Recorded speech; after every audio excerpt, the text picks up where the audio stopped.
것처럼 오늘 전경수 교수님께서 이 자리에 와주셨고요. 서울대 명예교수시고 현재 베트남 유이탄 대학교의 외국어 인문사회대 학장님으로 계십니다. 저희 대학원 선생님들의 연구 실력 향상을 위해서 아주 먼 길을 와주셨는데요. 어디 먼저 박수로 환영의 인사를 드리고요. 네, 교수님 감사합니다. 네, 시작하기 전에 교수님 여기 이동하시는 동안에 저희 BK21 그 단장님이신 임경택 선생님께서 정경수 교수님에 대한 간단한 소개 말씀을 드리겠습니다. 예, 오랜만에 만났습니다. 간단하게 소개가 될지 안 될지 잘 모르겠는데요. 여기는 우리 학생들도 많은데 나와 여기 안 계신 이경묵 선생님 또 이정도 선생님의 선생님입니다. 그래서 여기도 고고학과 학생들이 있는데 선생님이 서울대 들어가셨을 때 고고하고 인류학이 같이 공부를 했었어요. 그래서 선생님은 모르겠습니다. 확인을 안 해봐도 모르는데 학부 때는 고고학을 더 열심히 공부하셨답니다. 네, 그래서 오늘 확인 한번 해보세요, 우리 고고학과 학생들. 그리고 선생님은 이제 원래 원 전공은 생태인류학으로 학위를 받으시고 진도에서 조사를 하시고 미국에서 학위를 생태인류학을 받으시고 똥의 자원화에 대해서 오랫동안 또 그 책 제목이 2개가 있는데요. 똥은 자원이다 해서 사람들이 책을 안 사봐서 똥도 자원이라니까 이런 책도 내고 하셨어요.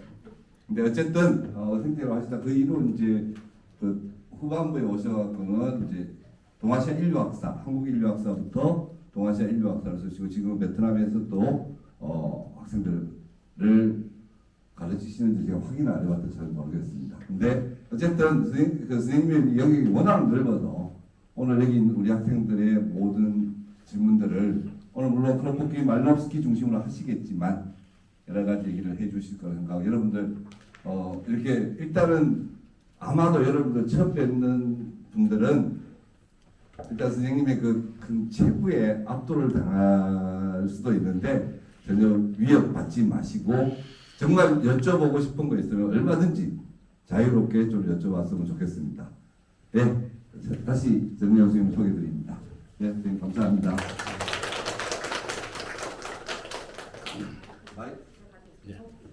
마이크 이걸로 작동이 되는? 그건 안 되고 그건 좋으시다. 제가 대학 입학할 때는 서울대학에 고고 인류학과라는 학과가 있었습니다. 그래서 저는 아버지의 명령을 따라서 그게 뭔지도 모르고 들어가서 공부를 하다가 도저히 재미가 없어서 우리가 학부를 다닐 때는 67년부터 71년 사이에 다녔는데 그때는 국립박물관, 지금의 국립중앙박물관입니다. 국립박물관의 발굴은 모조리 쫓아다니면서 인부 노릇을 했습니다. 4년 땅 파고 나니까 이거 공부가 아니고 이거는 완전히 자벽부 하는구나. 이 잘 안 되는 것 같아요. 그래서 이 아버지를 설득해서 저는 진로를 바꿨습니다. 참 고고학 공부 많이 했어요. 제가 맞아. 전북대학교에서 한국 고고학 대회 전국 대회를 할 때가 92년인지 3년인지 여기서 했어요. 여기 안 태어난 사람도 있습니다. 그래. 여기서 했는데 그때 제가 토론자로 왔었어요. 최몽룡 선생 논문에 대한 토론을. 그래서 제 토론문 제목이 대략 짐작의 고고학을 박함. 박자는 때린다는 얘기예요. 그래서 아주 그때부터 나는 또 이제 고고학 논문을 하나 썼어요. 소금에 대한 논문을 썼어요. 그 뒤에. 그래서 소금의 민속 고고학 이런 논문도 있습니다. 한번 찾아보시면 나올 겁니다. 앉아서 말씀드리겠습니다. 제가 노인이 허연 노인이 너무 서서 설치면은 젊은 분들이 기분 나빠할 것 같아서 이 제가 제시한 오늘 제목은 상당히 저 나름대로는 도전적인 제목을 제시한 겁니다. 묻도 에르고슴. 제가 고등학교 다닐 때 우리 그 사회 과목을 맡은 선생님이 오셨는데 경북대학교에서 아마 석사를 마치셨던 분 같아요. 그때 65년도 얘기예요. 첫 시간에 들어오자마자 고기또 에르고슴 그러시더라고. 고기또 에르고슴.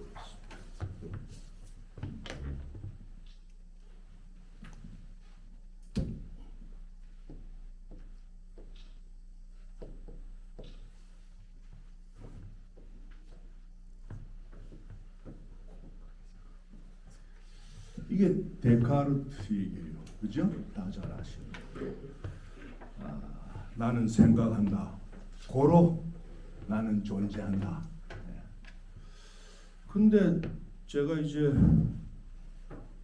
인류학 공부를 이렇게 하다가 보니까 뭐 조금 오래 전부터 그 명제에 대해서 회의가 생겼어. 좋아. 생각하는 게 이제 인식이 되니까 인식을 통해서 나는 내가 존재한다라는 걸 자기가 아는 거예요. 오케이. 그러면은 인식만 한다고 존재가 되냐? 그래서 이제 생각한 게 뭐 마침 이제 크로포킨 책을 다시 읽어보고 말리노프스키 책을 쓰고 뭐 이러면서 정리가 된 게 뭐 철학하시는 분들은 그렇게 할 수 있을지 몰라도 나는 도저히 그걸 못 받아들이겠다. 그래서 라틴어로 무따레 교환한다는 말이에요. exchange. 무따레 1인칭 변화를 하면 무도가 되는 거예요. 그래서 나는 교환한다. 고로 나는 존재한다. 이렇게 번역이 가능한 겁니다. 그래서 이 나는 교환한 무도 에르고숨 이 명제 속에 크로포킨, 마르셀 모스, 말리노프스키, 레비스트로스 다 들어가는 거예요. 그 다 들어간다는 얘기는 여러분들 뭐 많이들 책을 읽으셨을 거라고 생각이 되는데 소셜 익스체인지, 레시프로시티, 기프트 기빙 뭐 이런 얘기가 몽땅 거기에 들어가는 겁니다. 한번 잘 생각해 보세요. 말리노프스키 트로브리안 에트노그래피 그거는 처음부터 끝까지가 교환에 관한 얘기입니다. 섬 하나하나 그쪽 섬들이 굉장히 작아요. 저는 그 섬 그게 뉴기니 섬이 이렇게 긴 고구마처럼 이렇게 있으면은 트로브리안드가 있는 곳은 이 남쪽에 남동쪽으로 이 끝에 좀 내려가서 거기에 이렇게 키리위나하고 미리 있는데요. 거기가. 그런데 제가 이제 그 뉴기니 섬의 동북쪽 끝에 아주 조그만 섬이 있습니다. 이거는 이제 인도네시아가 점령을 하고 있는 좀 옛날 말로는 이리안자야, 지금 파푸아라고 되어 있는데 그 반쪽 오른쪽은 PNG, 파푸아 뉴기니고 왼쪽 얘기예요. 그 끝에 그 맨 끝에 비악이라는 섬이 있어요. 거길 가 보면은 야 여기 이 뉴기니 근처의 섬들이 어떻게 생겼구나. 사람들이 어떤 식으로 먹고 살고 지내는구나. 이걸 뭐 2번을 가서 이제 한 번씩 학생들 같이 가서 레포트도 쓰게 하고 이렇게 이제 진행을 한 그런 경험을 비추어 볼 때 그 작은 섬 하나하나가 모든 일이 자급자족으로는 불가능해요. 모자라는 부분들 다 나는 요걸 우리 섬에서는 이걸 조금 많이 만들고 당신네 섬에서는 요걸 조금만 그 조금씩 다른 거예요. 그걸 서로 다 교환하는. 그렇게 해서 인생이 돌아가는 세대가 이어지는 그런 걸 볼 때 이 철학 따로 있고 인류학 따로 있고 저는 그렇게 생각 안 하거든요. 이게 다 한 덩어리라고 그렇게 이 인식을 하고 공부도 인류학 공부도 그렇게 해야 이게 이 부산말로 하면은 늘픈 수가 있는 거지. 인류학 따로 철학 따로 이래 가지고는 이 구색이 잘 안 갖춰져. 결국 학문 간에 소위 그 디스플린 사이에 벽만 생기고 거기에서 서로 도토리 키재기나 하고 있고 그래서 감히 철학이다 인류학이다 이런 사회학이다 이런 벽 다 허물고 인간 존재에 관한 문제를 생각해 보면은 인류학 공부하는 사람은 나는 교환한다. 고로 나는 존재한다. 이런 명제를 성립시킬 수 있다. 이렇게 생각을 한 거예요.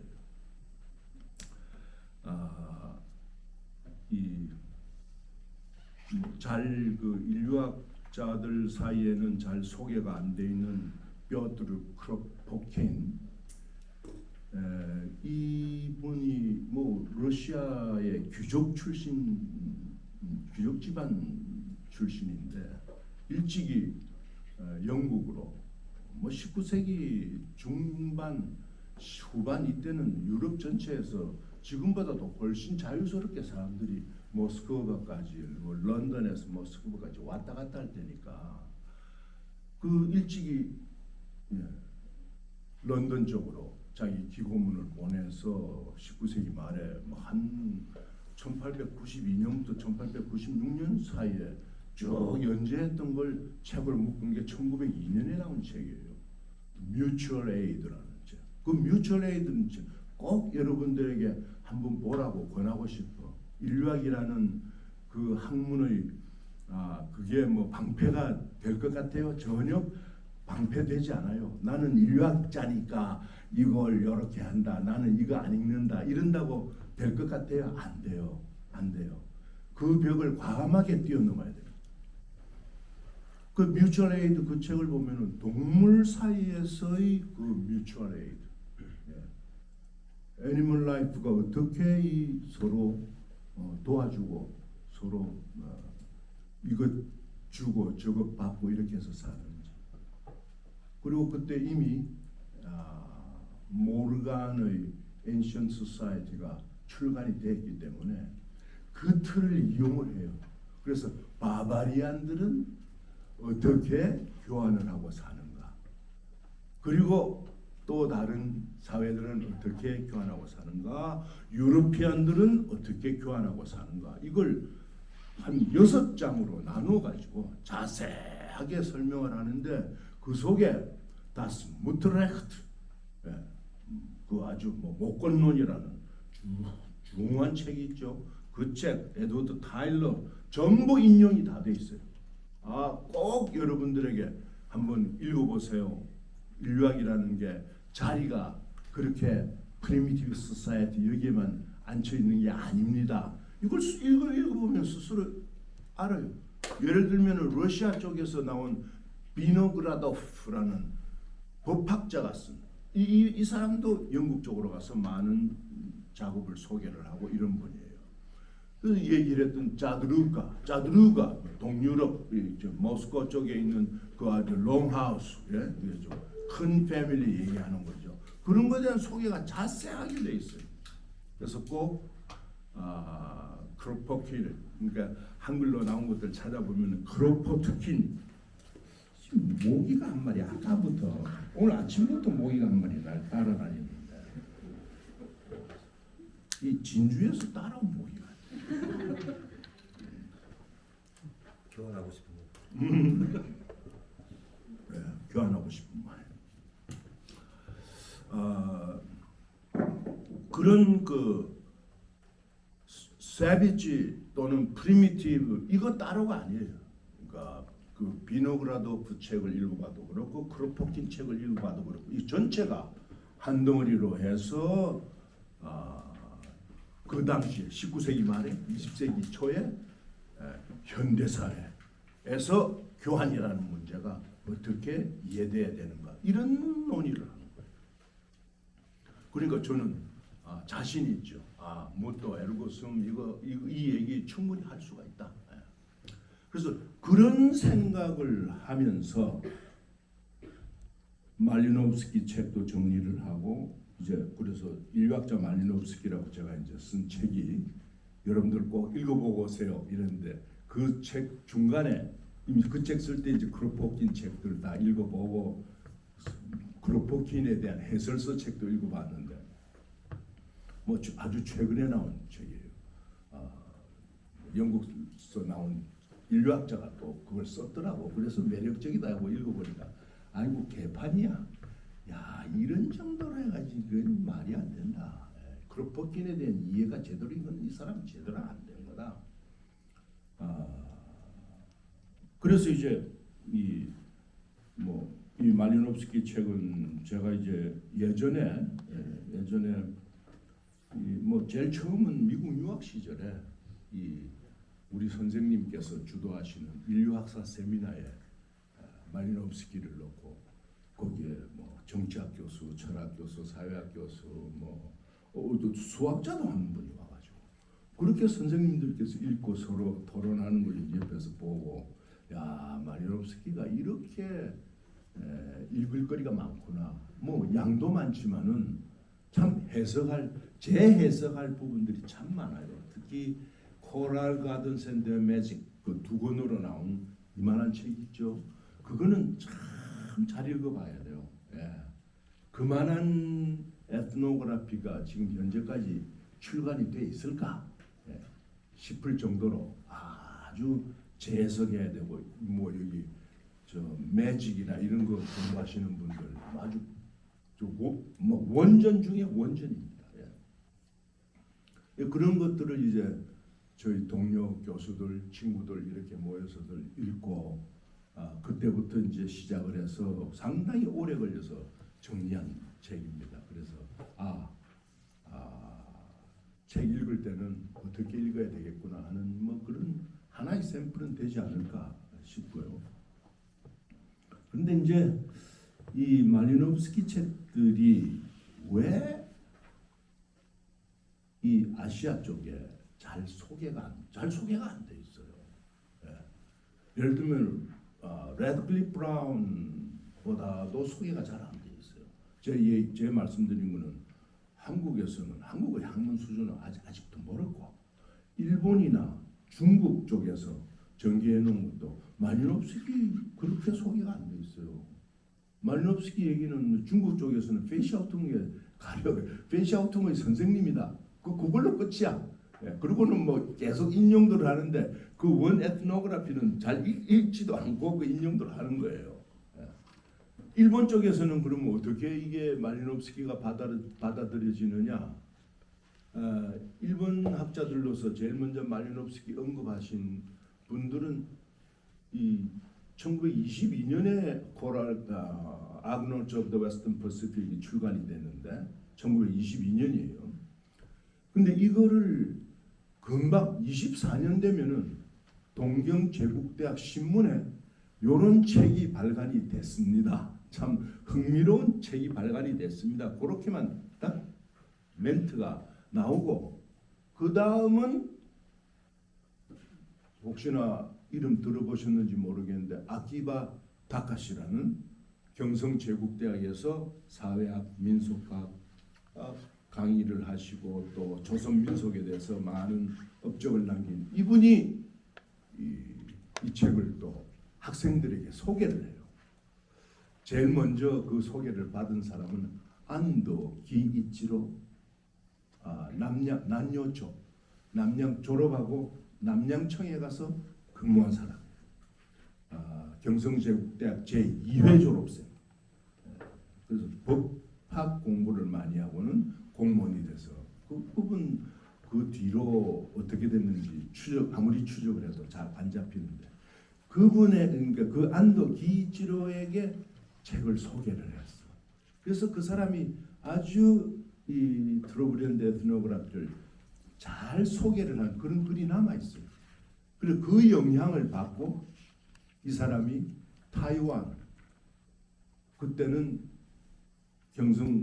조선의 경성 제국대학이 있듯이 타이완에는 대북 제국대학, 타이혹 대국 대북 제국대학, 거기에는 1928년에 정확한 명칭은 토속 인종학 교실, Ethnography and Ethnology Department, 그런 게 1928 in Taiwan 그렇게 생긴 거예요. 그 교실을 설립한 분은 우츠시카와 네노조라는 1917년 1917 PhD in Anthropology from Harvard University. 이 사람이 아시아에서는 인류학 박사 제1호예요.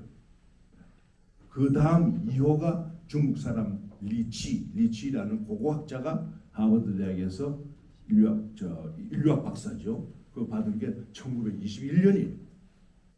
그러니까 이 대북제국대학의 위상이 상당히 높은 거지. 그런 인류학이라는 학문에서 들여다보면은. 그래서 이 안도 기이치로가 대북제국대학 우츠시카와 네노조를 찾아가 가지고 제가 이 타이완에 있는 그 고산족에 대해서 연구를 하고 싶습니다. 이래서 이제 그런 논문도 썼어요. 근데 그리고 논문 한 편 쓰고는 더 이상 나타나지 않는데 그 두 번째 학생이 아키바 다카시의 두 번째 학생이 이즈미 세이치라는 우리 임경택 교수의 선생님의 선생님, 네. 할배 선생님 이즈미 세이치라는 분이에요. 그분이 또 아키바 다카시한테서 그 책을 소개를 받고 그거를 읽고 허허 이 공부할 만하구나 해서 제주도를 가서 필드업을 하고 제주도 써서 그게 경성제국대학 졸업 논문이 되는 1938년 졸업 논문이에요. 그리고는 말아버렸어. 왜? 전쟁으로 들어가거든. 네.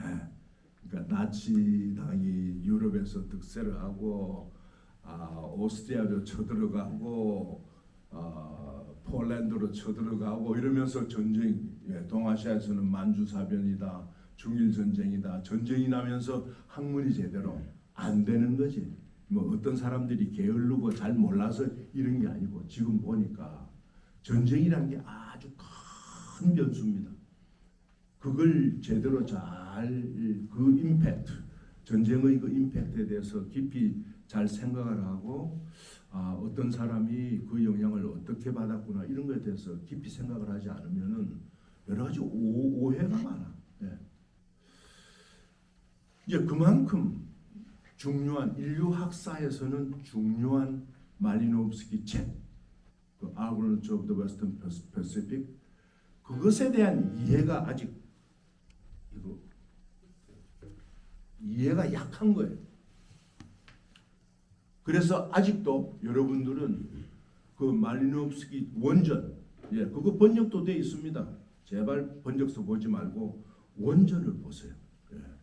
원전을 아주 천천히 영어를 잘 모르면서 읽는데 훨씬 이점이 있어. 영어 잘 읽는 사람은 휙휙 지나가. 영어를 잘 못 읽으니까 더 열심히 읽어. 그게 내가 미국 유학 경험이에요. 내 미국 유학 경험이에요. 잘 못 읽기 때문에 하나하나 쓸데없는 것도 찾아보다 보면은 잘 읽는 사람들 다 놓친 건 내가 다 아는 거예요. 그래서 꼭 원전을 읽어야 그게 습득이 아주 깊이 습득이 됩니다. 근데 사실 말리노프스키가 유명하게 된 것은 그 책이 아니에요. 트러블 앤 에트노그래피가 아니고 Sexual Life in Savage Society. 이게 1925년에 나왔는데 이 책이 뭐냐면은 지그문트 프로이트에게 도전하는 책이거든. 그러니까 여러분들도 아까 제가 데카르트를 걸고 넘어졌어요. 예. 한번 치려면은 큰 놈을 붙잡고 쳐야 돼요. 예, 어디 조문회끼 붙잡고 이렇게 뭐 시시덕거려봤자 별로 떨어지는 고물이 안 생겨. 그러니까 뭐 말리노프스키가 말이죠. 웨디푸스 컴플렉스에 대해서 반론을 제기하는 프로이드에게 공격을 하니까 뭐 1925년 6년부터 유럽 전체에서 말리노프스키 초청해가지고 강연 듣느라고 그 리스트만 제가 정리를 해보니까 엄청나요. 제가 아직 그거 퍼블리시 안 했는데 뭐 어느 대학에서 어디에서 아주 그냥 뭐 동유럽부터 이 프랑스 뭐 스페인 영국 다 포함해가지고 이 프로이트에 도전하는 그러니까 학문이란 게 그런 것 같아요. 비판 정신 그건 비판 정신이거든. 그렇다고 해서 말리노프스키가 그 웨디푸스 컴플렉스에 도전하는 그게 그럼 다 맞느냐? 다 맞는 것도 아니에요. 근데 어느 일부분이 맞거든. 프로이트 그 제일 거장 프로이트라는 사람이 노벨상 후보까지 올라가요. 그러니까 정식 후보가 아니라 프로이트에게 노벨상을 주는 게 좋겠다라고 유럽 내 여러 사람들이 서로 편지 교환한 게 말리노프스키 파일에 말리노프스키한테 추천서 하나 쓰라고 온 거예요. 그게 예일대학 아카이브에 그 아카이브에 말리노프스키 아카이브에 그게 편지가 있어. 야, 이 프로이드에게 이걸 주자 이러니까 말리노프스키가 거기에다가 반론을 안 된다. 이거는 안 된다. 뭐 이래 가지고 한 그 카피가 아카이브에 남아 있어요. 그러니까 여러분들 요새는요. 지금 잠시 코로나 때문에 이렇지. 원전을 좀 찾아다니세요. 예일대학 아카이브 아니면은 버클리의 아카이브 아니면은 동경대학의 아카이브 아니면 중국 당한관 여기에 원전들이 있어요. 아니면 중국 쪽에 저 뭐 사천성 쪽에 옛날 그 선교사들이 세웠던 유니온 유니버시티 그 아카이브들 있어요. 그런 원전들을 찾아가서 앞에 그 원전들을 보고 이런저런 책을 썼던 사람들이 뭘 잘못했는지 잘못한 게 다 그거 드러나. 잘못 읽은 거, 또 잘못 본 거, 스펠링 잘못 쓴 거 이런 것들이 거의 다 드러나요. 그래서 좀 크게 생각합니다. 1차 자료를 찾아요. 그렇잖아요. 나도 거의 대부분 내 그 공부하는 인생 거의 대부분 2차 자료 어떤 사람이 뭐 이렇게 적어 놓은 거 그런 거 갖고 계속 공부하고 아니에요. 지금부터는 원전을 찾아다녔어요. 그리고 큰 놈을 붙잡아. 그래서 붙잡고 씨름을 하더라도 아주 큰 놈을 하나 붙잡고 예를 들면 나 같으면 레드클리프 브라운 붙잡고 넘어지겠어요. 옥스퍼드의 아카이브 레드클리프 브라운 아카이브가 잘 남아 있어요. 일부는 시카고 대학에 남아 있어요. 그런 것들을 찾아가서 방학 때 하면 뭐 놀면 뭐예요? 그런 데 가서 돈 안 들어 공부하고 있으면 돈 쓸 일이 없어. 그래서 원전들 찾고 거장들 찾고 내가 보니 내 왜 이런 얘기는 내가 원래 할 생각을 안 했는데 와 보니까 여기 인프라가 너무 좋아. 이 인력들이 앞으로 10년만 각자 한 사람 10년만 원전 찾아서 자기 작업들을 하면은 남이 하는 거 자꾸 쫓아가지만 말고 그러면은 이거 큰 거 뭐 하나 생기겠다. 내 금방 저 앉아서 그 생각이 들어서 지금 이 얘기를 추가하는 겁니다. 자신감 갖고 원전 찾아서 큰 놈 붙잡고 한번 도전을 하시라 이런 얘기입니다. 내 본론 얘기할 거는 다 잊어먹고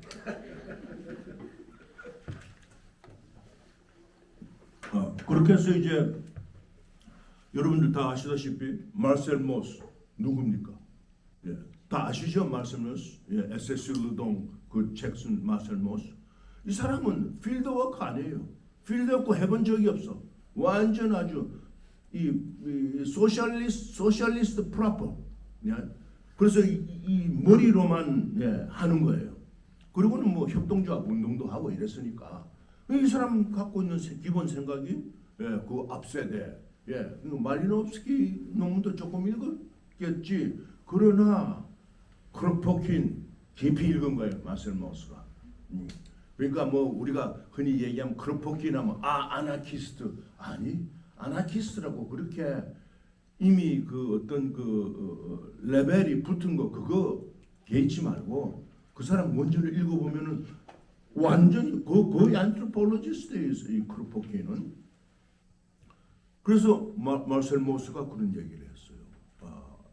어떻게 그 원리를 만들었지. 소위 커뮤니티가 만들어지는 프리스테이션 사이클, 주고, to give, obligation to give, 그럼 이쪽 편에서 받아야죠. obligation to receive. 그러면은 다시 obligation to return. 이게 커뮤니티가 작동하는 원리거든.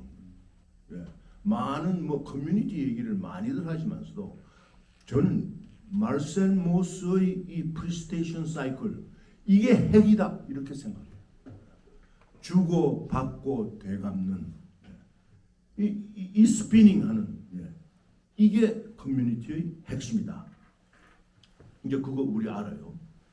그리고는 말리노프스키가 그런 그 에트노그래피를 아주 그러니까 말리노프스키가 그걸 쓸 때는 이 원래 말리노프스키의 그 학문적 배경은 동유럽입니다. 원래 대학은 이 크라포 그러니까 폴란드의 아주 남쪽이죠. 아주 폴란드 남쪽 국경지대예요, 크라포는.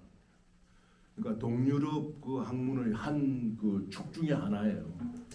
근데 거기에 이 빌헬름 분트 그 심리학 빌헬름 분트도 거기에 있었고 말리노프스키가 빌헬름 분트의 강의를 그 말리노프스키 성적표가 있어요. 그러니까 예일 대학에 그게 보관이 돼 있어요. 그러니까 보니까 성적표가 다 나와 있어. 성적이 아주 좋아. 그 전부 다. 그러니까 말리노프스키가 수학도 했고 물리학도 했고 심리학도 했고 정치학도 했고 경제학 칼 뷰허 이 사람 소위 흔히 얘기하는 primitive economics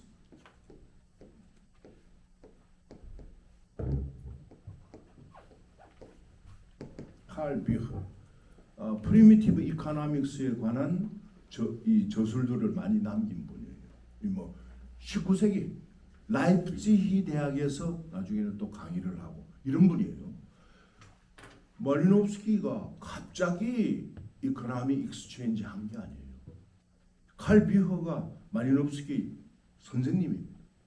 아주 뭐 성적표에 말리노프스키 성적표에 그렇게 잘 나와. 그러니까 그냥 하늘에서 뭐가 뚝 떨어지지 않아요. 다 그 앞에 뭐가 있고 조금씩 이렇게 변형되고 이런 거지 뚝 떨어지지 않아요. 그런 그 프리미티브 이코노믹스에 왜 그러면 19세기 말에 19세기 후반에 프리미티브 이코노믹스 칼 뷰허 책이 그게 잘 나와요. 칼 뷰허 책이 아주 영어로 번역이 된 거는 이 비즈니스에 관한 경제사 학자인데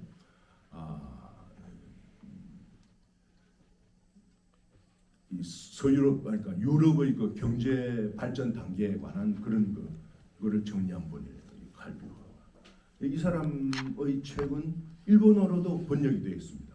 그 일본어로 번역된 그 책 그거를 모델로 해서 동경제국대학 졸업 논문을 쓴 사람이 시부사와 케이죠. 시부사와 에이치의 손자.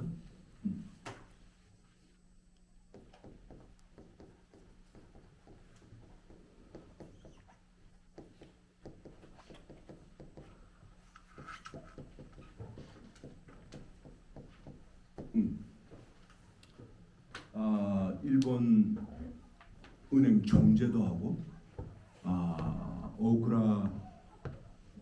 오크라쇼 패전 직후에 미 군정 점령기 메가더 사령부가 동경에 있을 때 그때 우리나라로 치면은 재무부 장관을 그래서 화폐 개혁도 하고 또 재벌 해체 이 시부사와 H 뭐 일본의 대단한 재벌인데 스스로 해체해. 자기부터 해체하니까 뭐 그 반발할 수가 없어. 대단한 사람이에요. 제가 이제 요새 이 시부사와 K조에 대해서 조금 공부합니다. 뭐 일본어를 잘 못하니까 조금 공부하는데 이 사람이 없었으면은 일본 에트놀로지 존재하지 않는 거예요. 일본 민속학 뭐 이런 거 하면서 야나기다 쿠니오 이런 얘기 나오는데 저는 그걸로는 일본 민속학 또는 민족학, 포클로어, 에트놀로지, 펠크인데 이거 얘기가 되질 않아요. 그래서 시부사와 케이조가 패트론이 돼가지고 서포트한 일본 민족학회, 그러니까 에트놀로지 그룹이 이게 뭐 2008년에 이름을 문화인류학으로 바꿔요. 그러니까 바로 이 사람이 일본 문화인류학의 그 패트론이라고 얘기할 수 있는 그런 사람이에요. 그러니까 뭐 이런 이 사람이 그 칼비흐의 책 일본어로 번역된 거 그거를 보고 그걸 모델로 해서 논문을 써서 졸업을 했어요. 그러니까 괜히 이 사람이 괜히 이 시부사와 케이조가 괜히 그 민족학 그걸 뭐 패트론 되고 이거 아니에요. 자기가 옛날에 읽은 책이 칼비흐 책을 읽었거든. 거기에 프리미티브 이코노믹스 얘기들이 잔뜩 나오거든. 그러니 영국 가서 3년간 영국 은행 지점에 나가서 일하면서 그 인류학 책들을 anthropology, ethnology 이런 책을 볼 수밖에. 그리고 그런 걸 바탕으로 한 뮤지엄 그걸 볼 수밖에. 필드 뮤지엄 그걸 찾아갈 수밖에. 스칸센을 찾아가서 스칸센의 이 뮤지엄 그 책 그걸 2권을 구입을 해가지고 자기 하나 갖고 하나는 곤와시로라는 건축학자한테 주고 일본에 이런 걸 좀 우리가 건설을 하자 그렇게 제안을 할 밖에. 그러니까 그 앞에 다 단계가 다 있었던 거예요.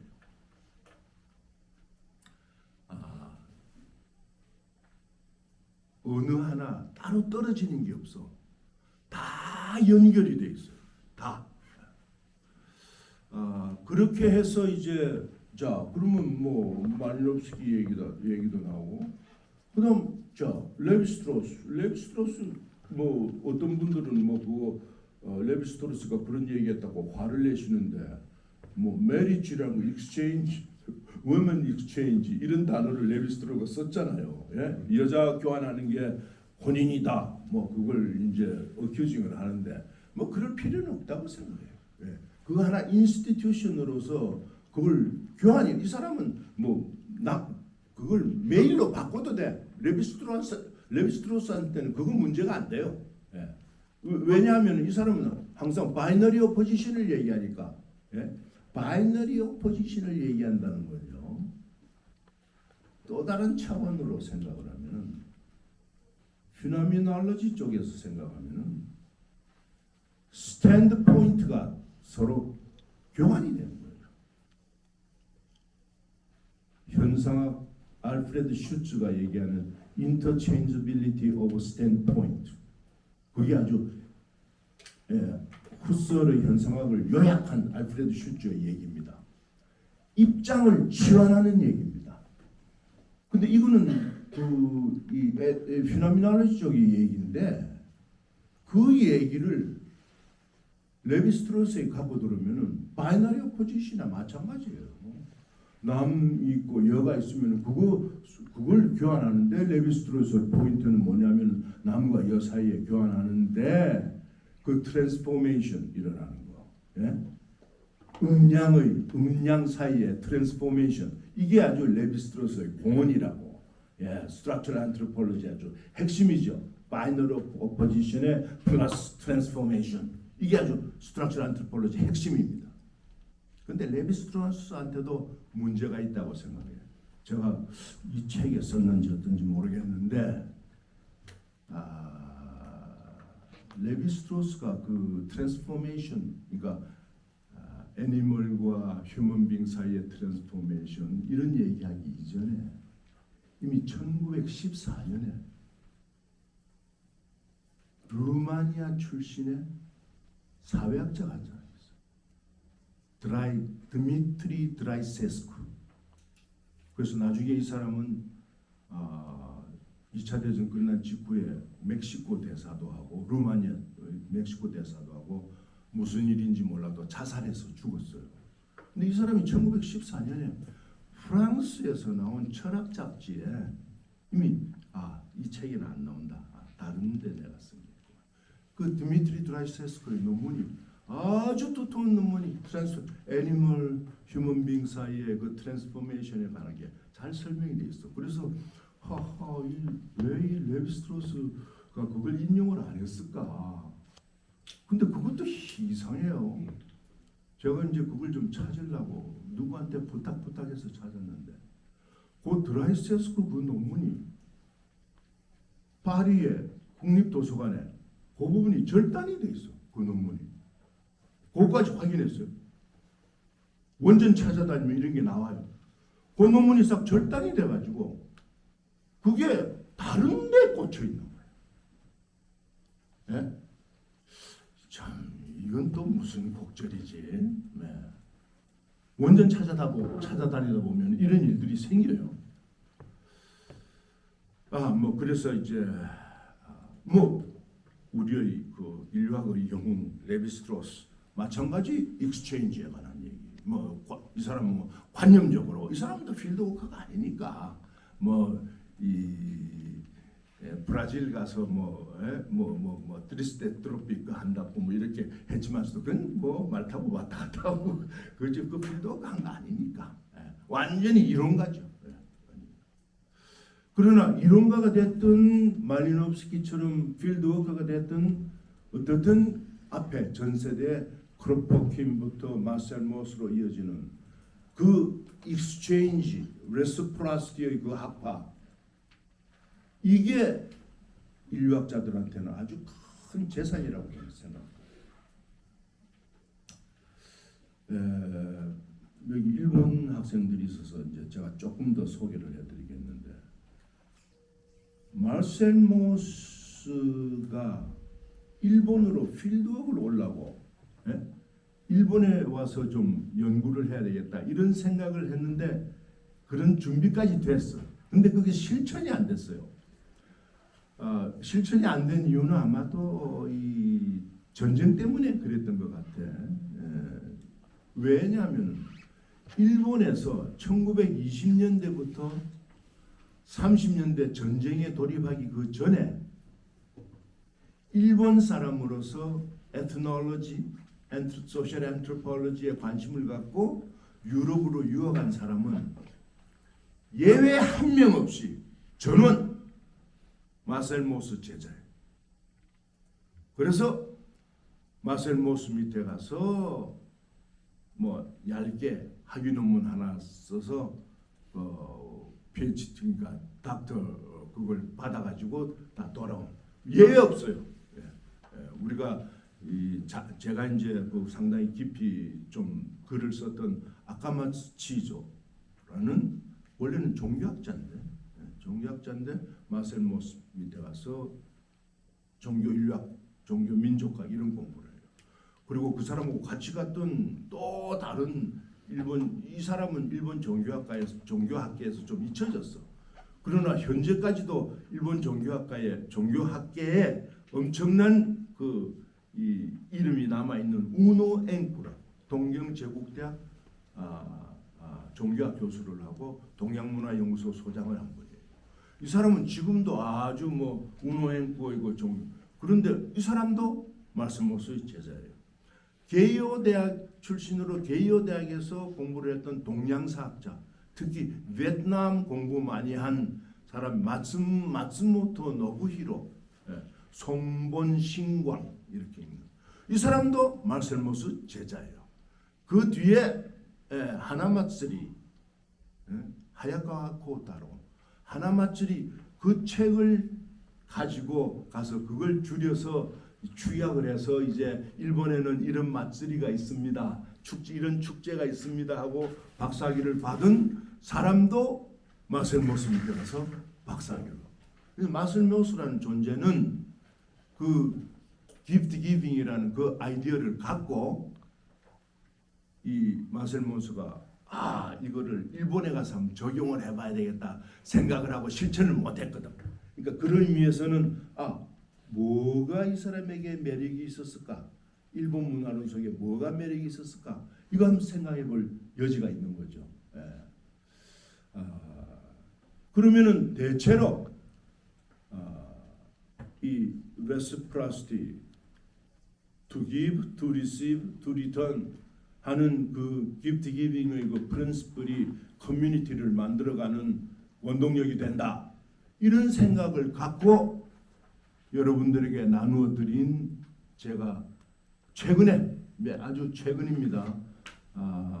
이 베트남 들어가기 전에 베트남 제가 작년 2월에 들어갔는데 그 전에 조도 진도에서 뚝 떨어진 조도라고 있습니다.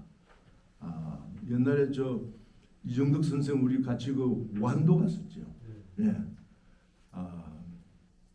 그 조도 가서 조도에 마침 문서가 하나 남아요. 그래서 이 임경택 교수께서 이 논문을 어떻게 쓰는지 BK 뭐 이런 데서 그게 아주 중요한 우리가 과제 중에 하나다 이런 말씀을 듣고 그럼 내가 아직 제가 끝난 글이 아닙니다.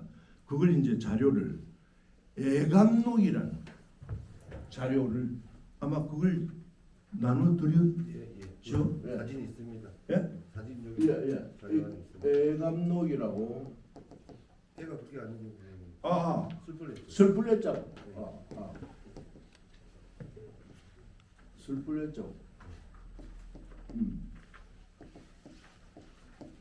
애감이라는 이게 뭐냐면은 초상이라면은 손님들이 문상으로 오시잖아요. 그럼 흔히는 물목계라는 말을 많이 써. 근데 그걸 조금 폼나게 쓰느라고 애감록이라고 해서 애감록이라는 이 단어는 상당히 보편적으로 이 문서에 많이 남아 있습니다. 이 안동대학에 있는 국학자료센터인가 국학연구원인가 거기에도 남아 있고 국립중앙도서관에도 애감록이 수집이 되어 있고 애감록이 상당히 여러 군데서 많이 썼던 겁니다. 이 조도에 있는 한 집에서 할아버지 돌아가시고 할머니 돌아가시고 아버지 돌아가시고 이럴 때마다 썼던 이 애감록 그걸 이제 이런 게 있다고 해서 찾아갔어요. 진도문화원에서 이제 그런 걸 찾는 작업을 하는 과정에 이런 게 있습니다. 그래서 아이고 잘 걸렸다 이거. 그래서 이제 그 조도를 찾아가서 그걸 사진을 찍고 해서 쭉 그 연도별로 놓고 제가 이제 그걸 뭐 엑셀 파일에다가 다 입력을 제가 한 겁니다. 다 입력을 다 해가지고 쭉 차트를 만들어서 어떻게 이 물물 교환들을 하느냐. 그러다가 발견된 것은 중간에 마침 거기에 등대에 일본 사람 등대수들이 와 있었어. 네 사람이. 그 사람들은 1원씩 현금을 들고 왔어. 조선 사람들은 현금 아무도 안 들고 오고 이 현금 경제가 어떤 식으로 아직 여기에는 전부 다 뭐 문어 2마리 아니면은 무슨 뭐 박대 3마리 아니면은 뭐 미역 몇 개 아니면은 막걸리 2대 뭐 이런 식으로 다 그러니까 초가 많이 필요하니까 또 향도 많이 필요하니까 그래서 이제 향전대라는 말을 쓰지요. 그러니까 그런 거를 갖고 온 거를 전부 다 정리를 해서 만들어 보니까 한 집에서 약 한 60년 사이에 어떤 식으로 초상이 났을 때 선물이 어떻게 또 들어오는가, 그게 다 기록이 됐어요. 그러면은 받은 사람은 또 거꾸로, 그러니까 저도 이 섬에 있는데 독거도 아니면 그 옆에 병풍도 지난번에 세월호 빠진 데 있죠. 바로 거기에요. 바로 그 세월호 빠진 데서 멀지 않아요. 있는데 거기 있는 그 독고도 뭐 이런데 사람들이 왔는데 올 때 고기 몇 마리 갖고 왔다. 그럼 그 집에 초상이 나면 이 사람이 또 갔을 거란 말이지. 그러니까 내가 그쪽 집에는 연락을 해보니까 그 동네에는 그런 게 안 남았대. 남아 있으면 매치시키면은 뭐 이게 금상첨화인데 그게 안 남았대요. 그러니까 이 진도군 관내 전체에서 유일하게 한 건이 지금 살아남은 게 그거예요. 그 문서가 살아남은 게 그거예요. 그래서 그걸 그 반대편에 그걸 보냈던 사람에게 내가 받았던 사람으로서 아까 말씀드린 프리스테이션 사이클 적용하면은 지가 받았으니까 다시 되갚아야 될 거 아니야. 예?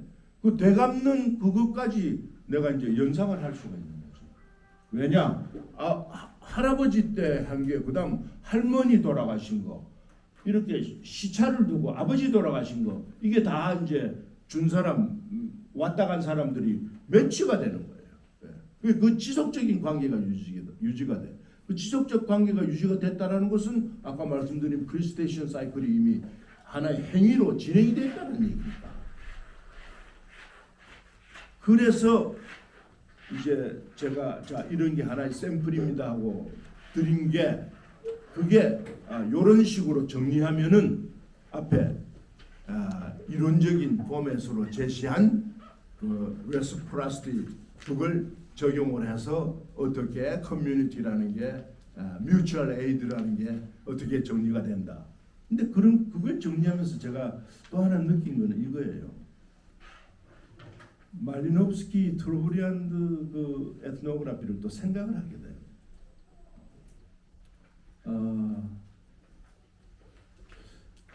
말리노프스키가 거기 가서 자료를 수집하고 거기 가서 살 때가 1차 대전 중입니다. 왜냐하면 1차 대전 전 기간을 그 남태평양 섬에 살았어요. 왜냐하면 1차 대전 폭발되기 직전에 오스트레일리아에서 학회가 열렸어요.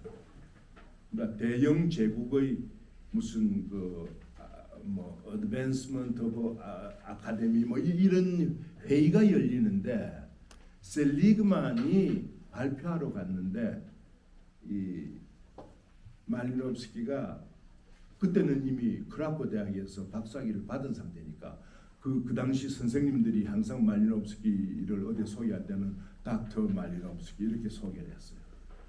그 대신에 서로 부를 때는 브로니오. 말리노프스키의 애칭이 브로니오. 앞에 브로니슬라브 말리노프스키. 브로니슬라브 이게 애칭으로는 브로니오예요. 다른 사람이 가까운 사람이 편지 레드클리프 브라운이 말리노프스키에게 보낸 편지에 브로니오 이렇게 이제 편지가 나와 있어. 그러니까 이 사람이 갔다가 오스트레일리아 영연방, 예? 그러니까 영국이 전쟁에 들어가니까 오스트리아 헝가리 제국 그게 적국이었단 말이지. 그러니까 적국 식민이 된 거야. 그러니까 이제 말리노프스키가 군대 포로로 서류상 포로가 돼. 그러니까 말리노프스키가 서명을 한 POW 증명서가 있어. 나는 포로로서 뭘 준수합니다. 말리노프스키가 사인한 시그니처가 있는 그런 문서가 있어요. 제가 그 문서를 제 책에다가 카피해서 넣어놨어요. 뭐 확실히 POW 그 신분으로 그 1차 대전이 끝나는 게 공식적으로 1차 대전이 서명해서 끝나는 날이 1918년 11월 11일입니다. 그게 끝난 다음에 유럽으로 이사를 갈 수가 있었어요. 그 전에는 그 섬에 있다가 기껏해봤자 멜버른 자기 이제 피앙세가 있는 그 멜버른 왔다 갔다 하는 그 정도지 유럽으로 갈 수가 없었어요. 그러니까 완전히 전쟁통 속에 이게 전쟁이란 게 뭡니까? 이게 국가 권력이 서로 충돌하는 거 아닙니까? 그 속에서 그 트로브리안드 에트노그래피를 보시면 뚫어지게 제가 읽어봐도 전쟁에 관한 얘기 하나도 안 나와요. 그런 거는 전부 다 뺐어. 전부 다. 예. 다 있어요. 그러니까 그 전쟁이 일어나니까 그 영향으로 인해서 여기에 물자에 뉴기니 쪽으로 눈물자 공급이 잘 안 될 테고 뭐 그런 문제들이 있었을 텐데 그런 거는 전부 다 뺐어요. 전부 다. 그리고는 그 유럽 사람들로 인해서 그막 폴류티드 된 그런 그 인디지너스 소사이티 폴류티드 된 그런 거 일체 언급이 없어.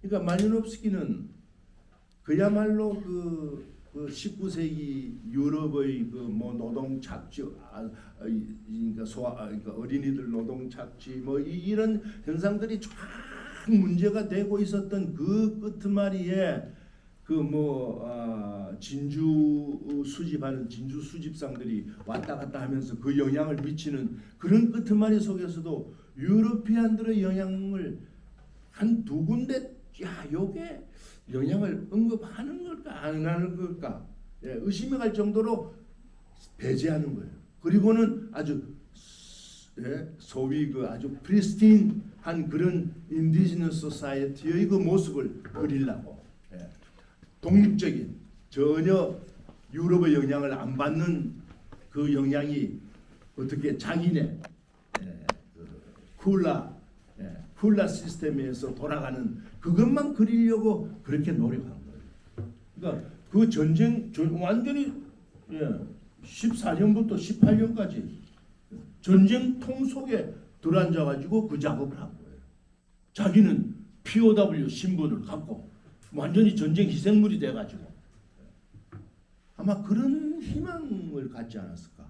국가 권력이 통제되지 않고 근대적인 의미의 국가 권력이 통제를 받지 않는 그런 곳에서 사람들이 어떻게 사람들의 그 따스한 그 인간관계 속에서 하나의 커뮤니티 사회가 유지되는 걸 그리려고 완전히 막 그렇게 해서 이제 막 재단을 한 거죠.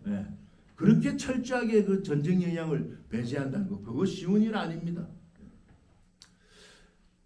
이제 그런 걸 보면은 과연 국가 권력이 무언가 문제가 생길 때 그렇잖아요. 제가 작년 2월부터 베트남에서 봉쇄 락다운 당해서 배가 고파가지고요.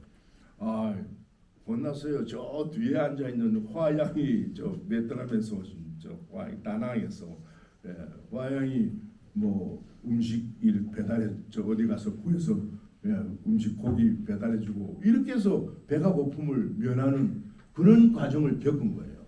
국가 권력의 그 심대한 영향을 한번 받고 나면은 그런 문제에 대해서 생각을 안 할 수가 없어. 그러니까 언제까지나 우리가 국가 권력에 의존하고 국가 권력 행패에 그 희생물이 돼가지고 그렇게만 살아가느냐 아니거든. 그거 아닌 모델이 콜라 모델이에요. 그러니까 그걸 조도 자료에 제가 대입해서 들여다보면은 국가 권력이 개입한 흔적이 없거든. 그리고는 기껏 일본 사람이 현금을 딱 갖다 놓은 거.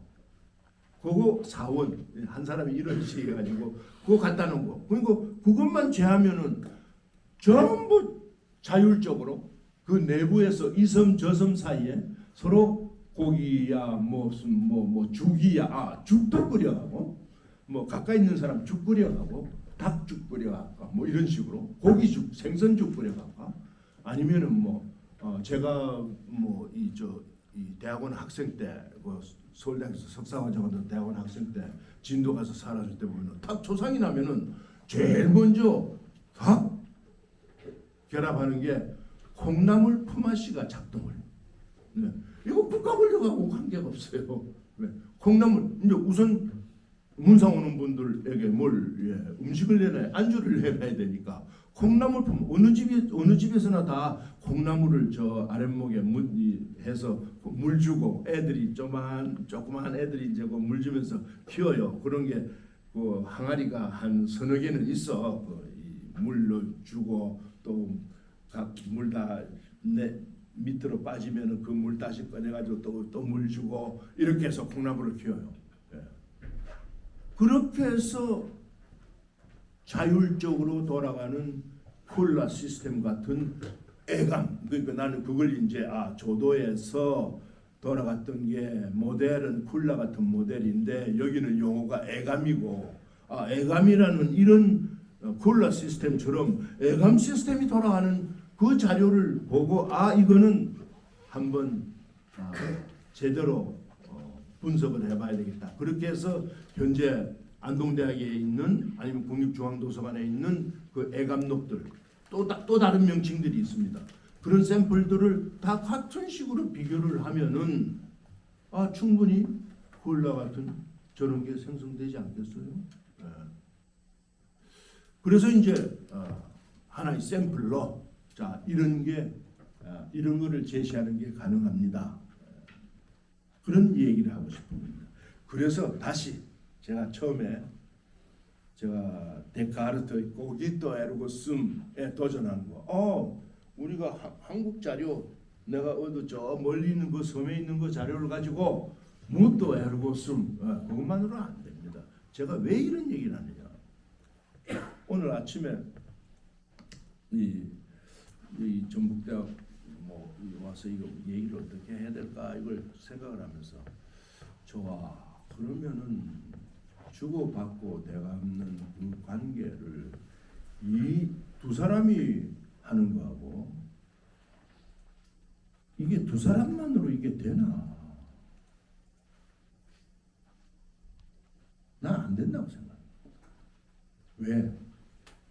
사회학자 중 아주 초기 독일 사회학자 중에 게오르그 짐멜이라는 분이 있습니다. 아주 워낙 유명한 분입니다.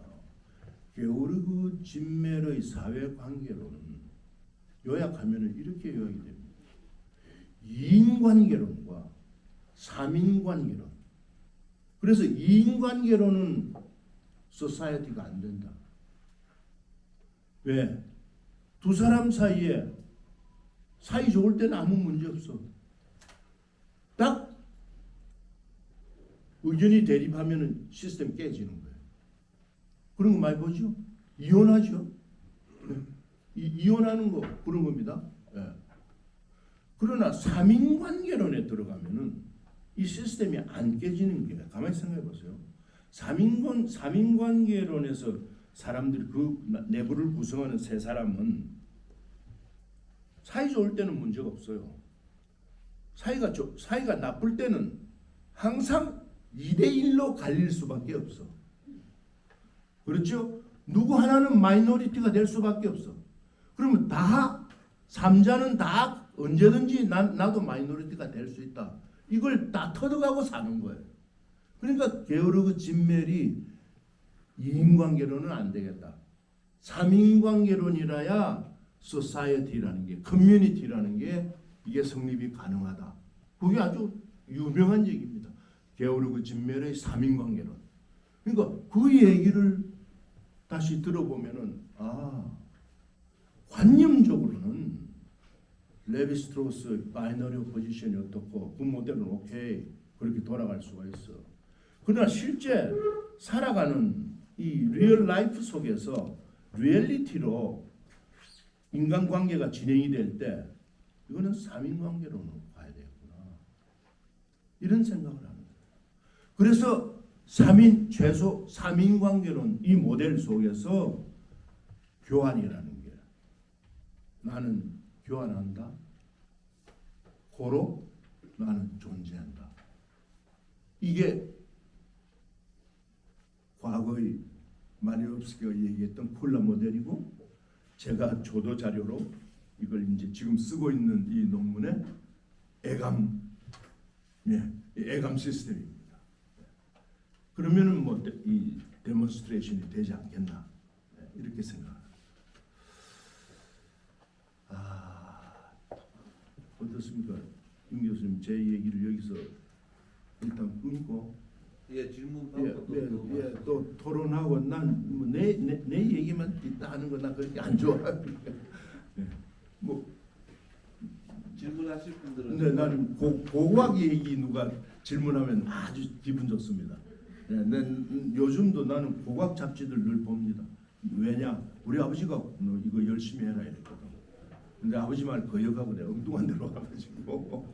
그러니까 이 포스트에는 크로포킨, 모스, 말리노프스키가 표제어로 나와 있지만은 지금 들어봐서 알겠지만은 듣도 보도 못한 이름들도 많이 나왔을 거예요. 그리고 뭐 교환이라는 키워드도 있고 애감 뭐 이런 가지 다 쿨라링 뭐 이런 게 다 나왔으니까 정말 여러분들도 질문도 선생님이 여러분들 괴롭혔으니까 그 범위를 너무 넓게 잡아서 여러분도 선생님을 괴롭힌다는 심정으로 뭐든지 정말 질문하고 싶은 거 지금 고고학 얘기도 하셨으니까 좀 자유롭게 딱 뭐 스카 강좌로 생각하고 막 그냥 공부 열심히 하겠다 생각보다 평소에 생각했던 것들 좀 편하게 질문을 해줬으면 좋겠습니다.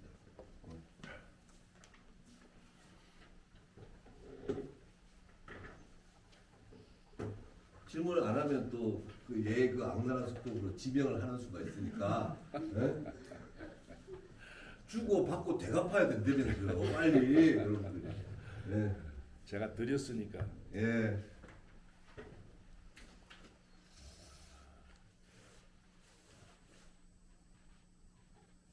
김창민 교수 우선 질문 좀 하시죠. 네? 전주대학교에서 전주대학교 인류학과 아니니까 인류학 전공하셨어요. 정경 선생님도 지도 학생이셨고 지금은 전주대학에서 인류학 가르치고 계십니다. 교양학부에서 김창민 교수입니다. 질문하시죠. 의무사항입니다. 선생님 말씀을 듣고 보니까 저도 이 오버 패시픽 책을 이렇게 쭉 보면서 그 생각을 미처 못했던 것 같아요. 분명히 전쟁 중에 에스노그래피인데 전쟁 이야기나 국가 권력의 개입이 전혀 그려지지 않은 상태에서 그냥 에스노그래피 단어 한 단어도 안 나옵니다. 예, 굉장히 의미 있는 지적이신 것 같은데 우리가 일반적으로 이렇게 배울 때는 부족 사회나 원시 사회가 마치 국가 없는 사회인 것처럼 호도하는 경향이 있다 이렇게 해서 그렇게 하면 안 된다라고 우리가 이제 배웠는데 말리노프스키가 그렇게 에스노그래피를 그런 관점에서 쓴 특별한 목적 같은 게 있었던가요? 참. 그걸 이제 말리노프스키 편지와 이 편지 나옵니까? 예. 편지나 뭐 다른 사람에게 말리노프스키가 쓴 그 편지의 사본 또 받은 편지 이런 게 아주 잘 보관이 돼 있어요. 예를 들면 그 은사인 셀리그만 또는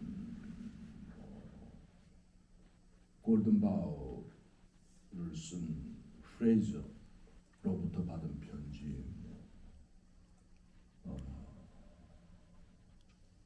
또는 폴란드 쪽에서 받은 편지들 상당히 많이 전부 다 한번 좀 봤습니다. 근데 그런 이유 이래 돼서는 언급을 찾을 수가 없었어요. 그런데 이제 한 가지 힌트는 아메리칸 저널 오브 소시올로지 42년도인 것 같은데 거기에 Anthropological Analysis of War 이런 제목의 논문이 있어요. 그걸 보면은 완전히 국가 권력과 이것에 대한 Anthropological Analysis 이런 게 붙었지만은 전혀 그런 건 아닌 인류학자로서 이제 전쟁 그 당시 일어나고 있는 전쟁에 대해서 자기의 소감 이런 걸 그 논문이 국제정치학 이런 데는 많이 인용이 되는 논문. 그래서 국제정치학 쪽에서는 말리노프스키가 상당히 많이 알려집니다. 그걸 보면은 정말로 또 한편에서는 라드클리프 브라운과의 보이지 않는 경쟁 관계가 있는 것 같아요. 두 사람이 교환한 편지를 보면은 라드클리프 브라운의 그 안다만 아일랜드 그 책이 1922년에 출판됐고 아그노츠 오브 더 웨스턴 퍼시픽 이것도 1922년에 출판이 됐어요. 그런데 그 편지들을 보면은 말리노프스키는 안다만 아일랜드를 읽었어. 이미 출판된 안다만 아일랜드를 읽고 라드클리프 브라운한테 뭐라고 편지를 보냈어. 그 사본은 없어요. 예. 근데 라드클리프 브라운이 답장을 보냈어. 아, 너희 코멘트 대단히 고맙다. 너희 책 나오기를 내가 지금 학수고대하고 있다. 이런 이제 편지가 있는데,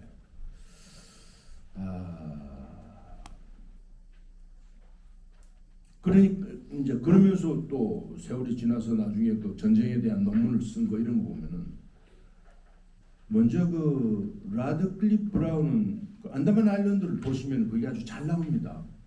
완전히 모델 빌딩을 하고 있어요. 예, 그러니까 귀납적인 게 아니에요. 연역적으로 해야 된다고 이제 그 사람 뭐 사이언스로서의 그 안트로폴로지를 얘기했으니까 뭐 그 안다만 아일랜드 그것도 꼭 한번 보세요. 보시면 금방 합니다. 아하 이게 이 사이언티픽하게 접근하는 사람의 입장이고 말리노프스키처럼 완전히 휴머니스틱하게 그냥 비납적으로 자료 끌어모아가지고 세밀한 에트노그래피 쓰는 사람의 입장 그게 극명하게 드러나는데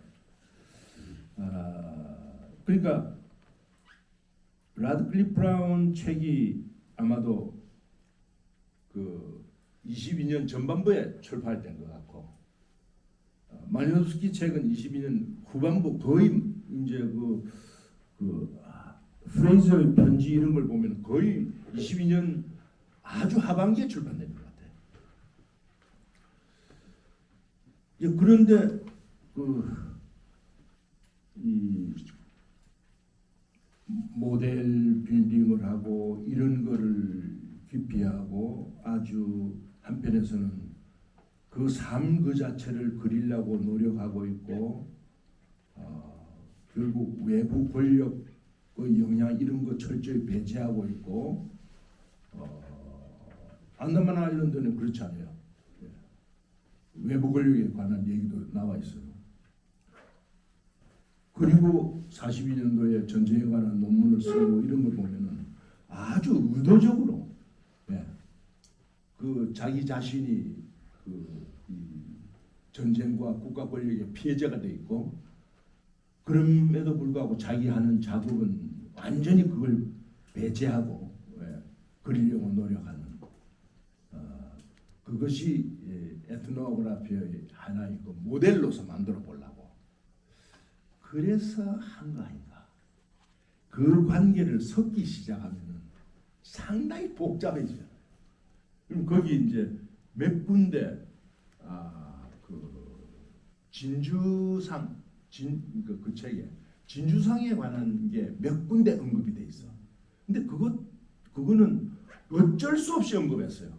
예, 그 사람을 통해서 그 진주 수집하러 왔던 그 유럽 사람들 그 사람을 통해서 뭘 받아야 되고, 뭘 그 소식을 들어야 되고, 또는 그 사람을 통해서 편지를 받아야 되고, 이것 때문에 언급한 거지. 그 진주상이 상업적인 역할을 여기에 어떻게 미치느냐 이런 거 전혀 없거든. 그러니까 굉장히 의도적으로. 그게 아마 에트노그래피의 모델을 만들어 보려고. 왜 그랬을까? 그거는 제임스 프레이저의 골든바우에 뒤어가지고 이거는 에트노그래피 아니다. 전부 다 그걸 다 인용하고 있었으니까. 그런 거 아닐까? 지금 생각해보니 그래. 저도 질문이 있는데요. 예. 그러면 전 학부 때 말리노프스키를 배울 때 사실 가장 임팩트했던 일기거든요. 일기. 네. 아, 그래서 그때는 아무튼 기억에 현지조사는 했지만 결국 나중에 쓴 일기로 엄청난 파장을 일으켰잖아요. 네. 그 원주민들에 대한 부정적인 시선이라든지.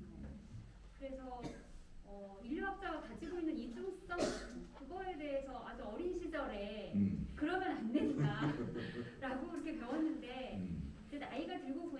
사실 인간이라는 게 얼마나 양가적이고 결코 투명하고 일관적이고 그렇지 않잖아요. 그렇죠. 네네. 그러면 이제 선생님께서 만약 그러니까 마리노프스키의 갖고 있는 일기, 아까 그러니까 되게 순수한 에스노그래피를 쓰기 위해서 국가라고 하는 거를 그 국가 권력이나 뭐 전쟁이나 그런 이야기를 하지 않았는데 굉장히 순수한 에스노그래피를 썼지만 실제로는 그 역시 결코 뭐 투명하거나 순수하지 않은데 그럼 그 부분에 대해서는 이제 어떻게 학생들에게 이야기를 답을 조금 전에 말씀하셨네.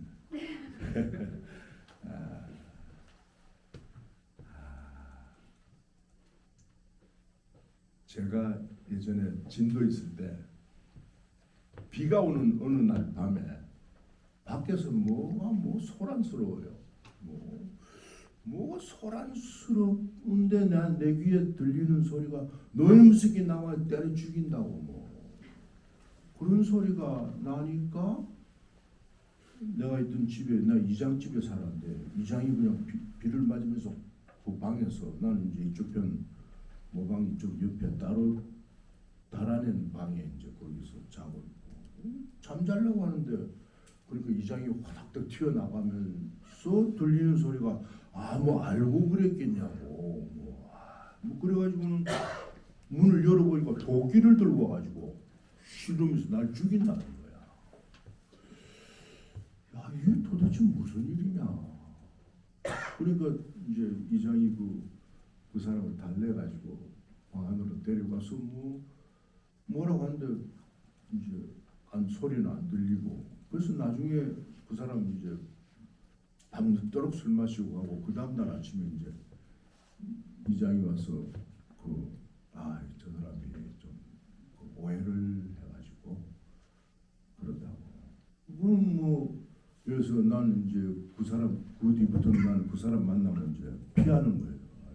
저 새끼가 도끼로 날 찍으려고 어제는 도끼 들고 달려와가지고 그 사람 이제 그러니까 사람 사는 거나 인류학자 어디 가서 하는 거 거기 가서 사는 거나 마찬가지잖아요. 그러면서 생기는 아까 양가 감정 당연히 있는 거지.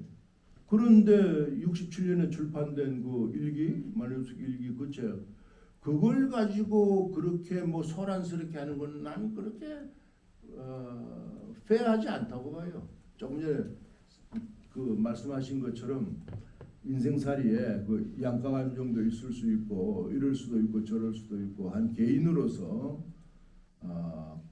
거기서 자기도 살아가야 되는데 마리노프스키가 특히 먹는 거, 입는 거, 먹는 거, 자는 거 그거 트로브레안드 사람들 오마르카나 그 섬 사람들하고 같이 하질 않았어요.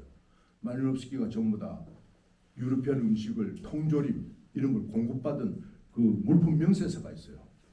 그게 무슨 통조림 커피 또는 담배 그때는 담배가 이 스틱으로 된 담배인데 그걸 선물로 많이 줘. 그러니까 정보를 얘기를 듣고 이러기 위해서 이제 배 빌리고 이러면서 이제 그 선물도 주고 이런데 충분히 기분 나쁜 얘기 쓸 수 있지. 그 사람 성인입니까? 기분 나쁜 거 자기 일기에 쓸 수 있지. 근데 그걸 가지고 그 뒤에 이제 한동안 시끄러웠어요. 그 일기 때문에. 근데 그거는 요즘은 더 이상 얘기 안 해요. 그건 다 그때 그냥 마리노프스키 명성이 워낙 높으니까 이 사람이 말이죠. 아니 그 사람을 성인 취급하면 안 되지. 그냥 평이한 사람이에요. 아주 살기 더군다나 30년대 그러니까 런던 스쿨 오브 이코노믹스 교수를 할 때 부인이 많이 아팠어요. 그러니까 그 호주에서 만난 그 장인이 이제 거기 대학의 화학 교수였는데 그 딸과 결혼을 해서 그 딸이 그 마리노프스키 밑에는 딸이 셋 있어요. 그래서 그 막내딸이 이제 그 이런저런 자료들을 다 갖고 그 뒤에 이제 또 뭐 이런저런 자료들도 출판하고 그랬는데 그러니까 마이클 영이라고 오스트레일리언 내셔널 유니버시티의 인류학자 한 사람이 평생 말리노브스키만 쫓아가서 책을 낸 분이 있어요. 그분 책 읽어보면 많은 도움이 되는데 저는 그 뭐 일기 충분히 그거보다 더하게 쓸 수 있지. 예를 들면은 꼽혀 이 꼽혀 할 수 있지. 윤모만 꼽혀 하는 게 아니고 나도 꼽혀 할 수 있지 뭐. 그거 그렇게 그걸 뭐 그래서 뭐 학자적인 뭐 그게 네, 먹칠을 하고 그럴 수는 없다고 생각해요.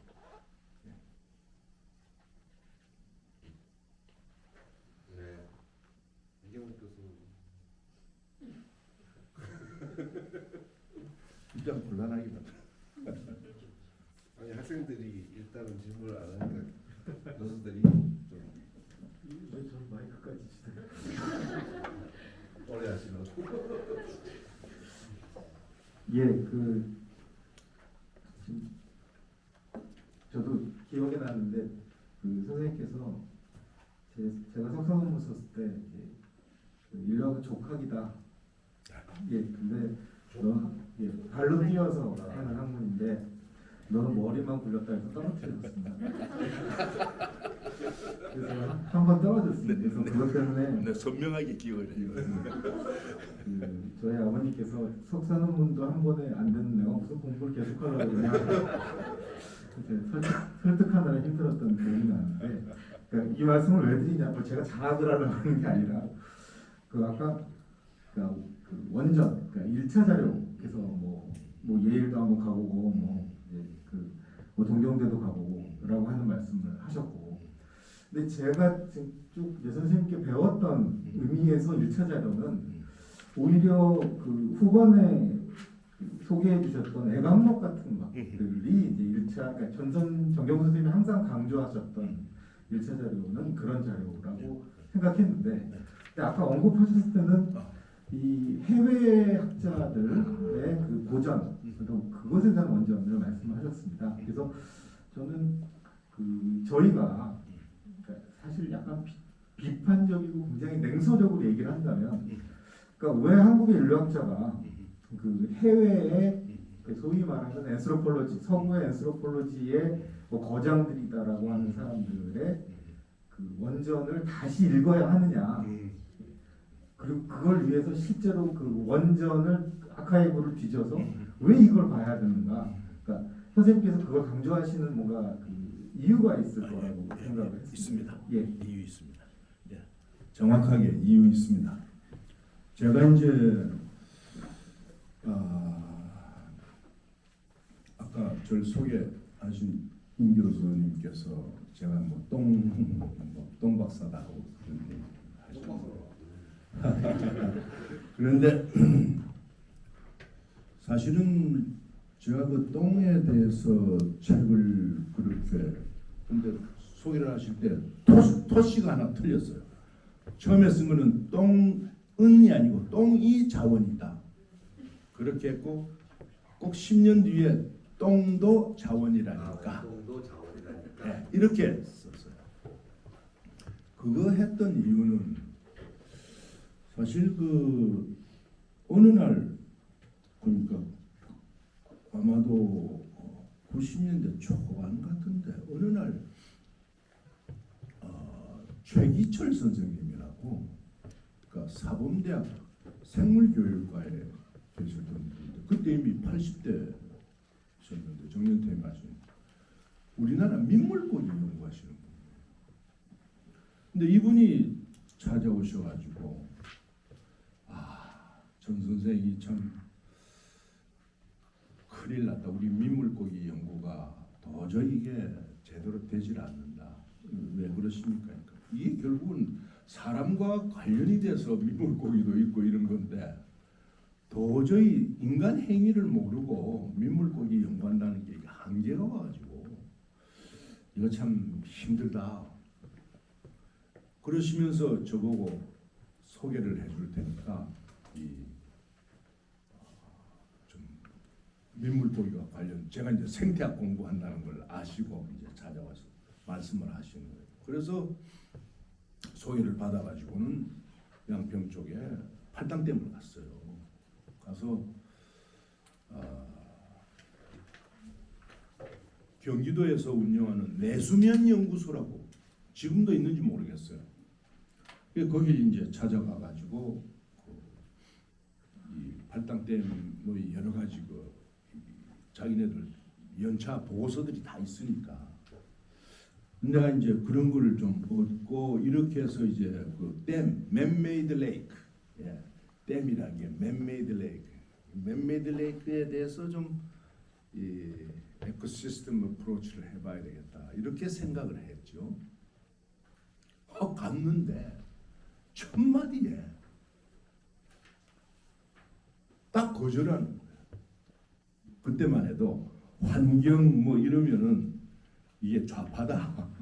환경 연구하고 말이죠. 이 문제 제기하고 이렇게 되면 좌파라고 다들 생각할 때라 그 공무원들이 그렇게 그 소장이 아마 그렇게 받아들였던 겁니다. 절대 협력 못합니다. 딱 잘라가지고 아무리 설득을 해도 안 돼요. 그래서 이제 그 최기철 선생님께 다시 연락을 드려가지고 선생님 같이 좀 가십시다. 최기철 선생님 같이 갔어요. 안 돼. 아예 안 돼요. 그래서 사실 할 수 있는 거를 틀은 게 똥연구였어요.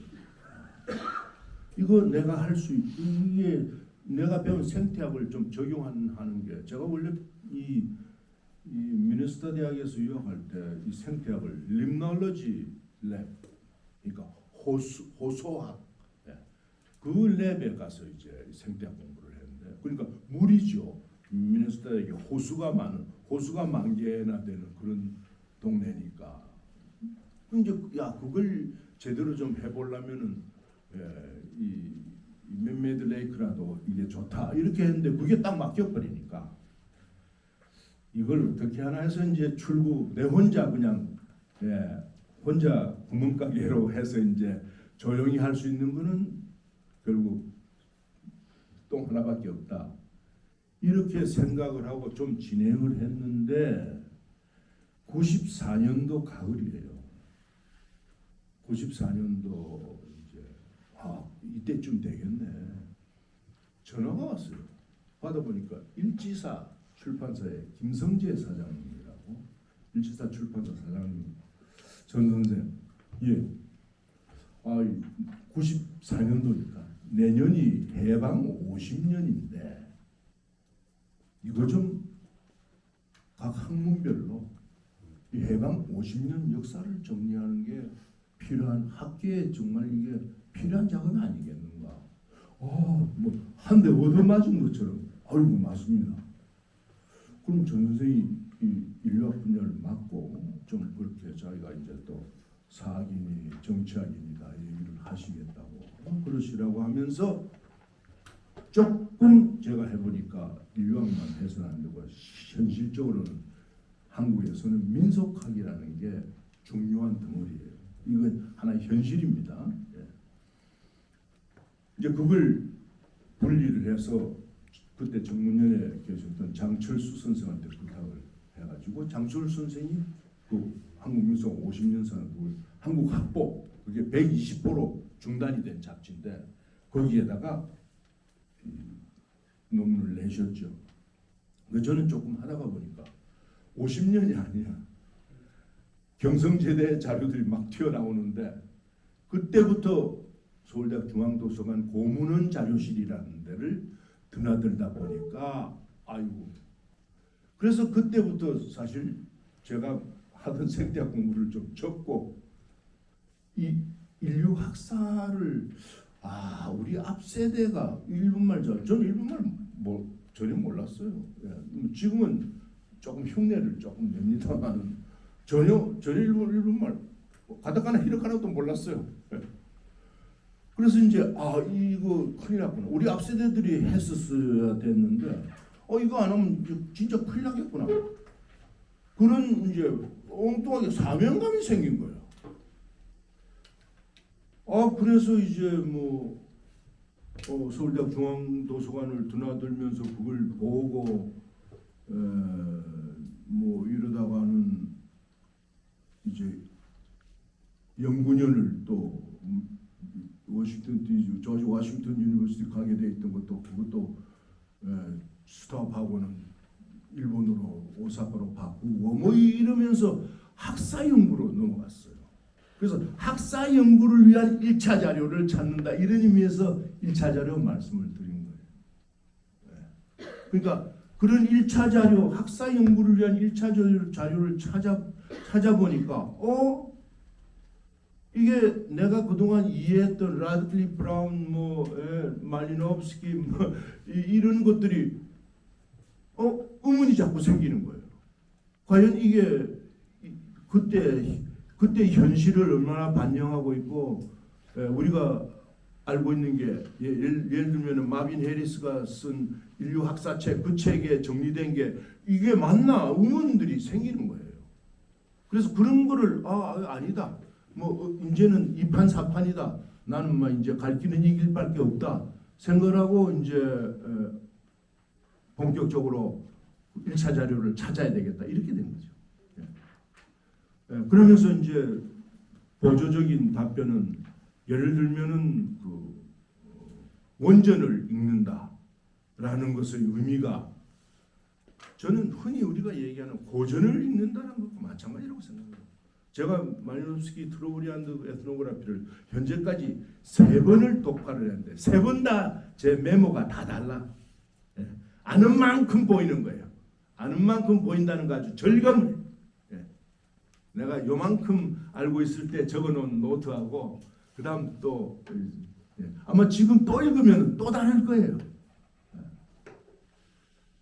그래서 고전을 읽는다라는 거는 또 예를 들면은 에드워드 타일러 프리미티브 컬처 이거요.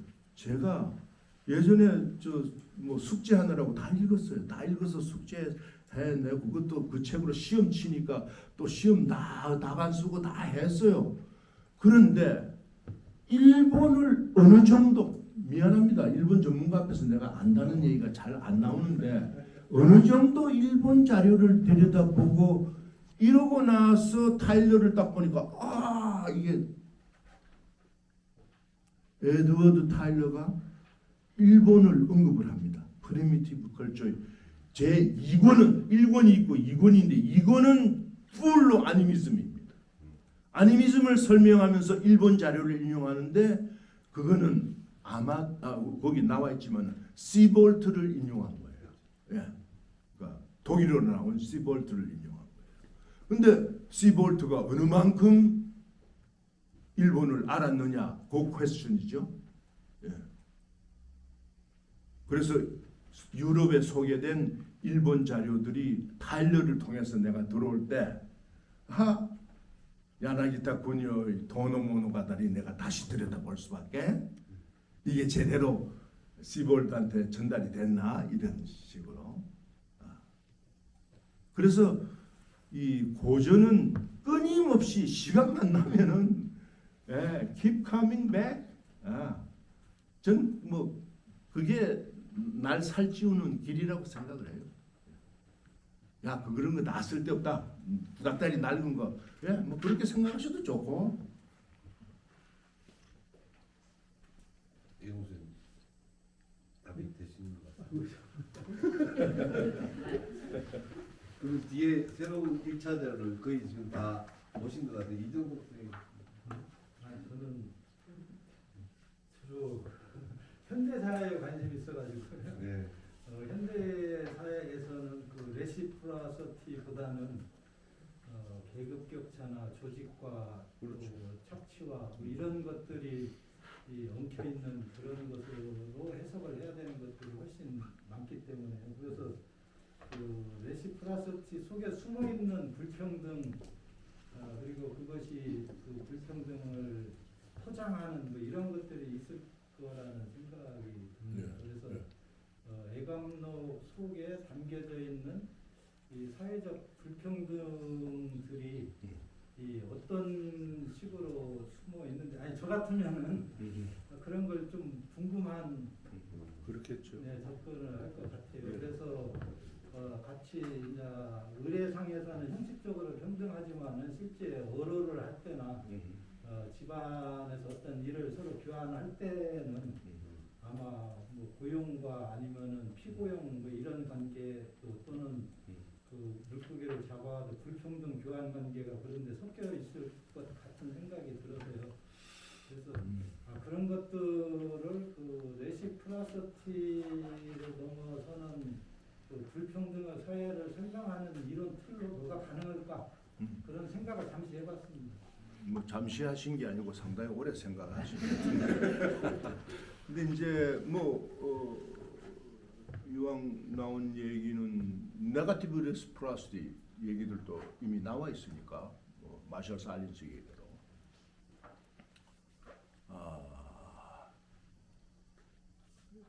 이제 그 제가 본 그 애감록 속에 애감록 그걸 보면서 이제 거기에는 뭐가 이거는 반영이 안 돼 있구나 이런 게 예를 들면 그 바깥에 그 섬들 그게 전부 다 사실은 조선 왕조에 다 관할 그리고 그걸 이제 보여주는 물목계들이 다 있잖아요. 지방마다 이제 그 할당되는 걸 이제 왕실에다가 보내야 되고 그런데 그거는 반영이 안 된 거다 이런 판단이 들어요. 그러니까 제가 이제 본 그 애감록 그 자료는 그 일대에서는 굴지의 지주예요. 지주고 윤선도 집안에 이 사람은 윤선도 집안과도 관련이 있어가지고 윤선도 쪽에서 요 최근에 하나 한 이만큼 두텁게 번역이 된 책이 있는데 그 윤선도 집안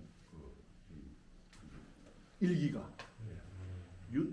뭐 무슨 일기라고 번역이 돼 있는데 거기에 보니까 이쪽이 언급이 돼 있어.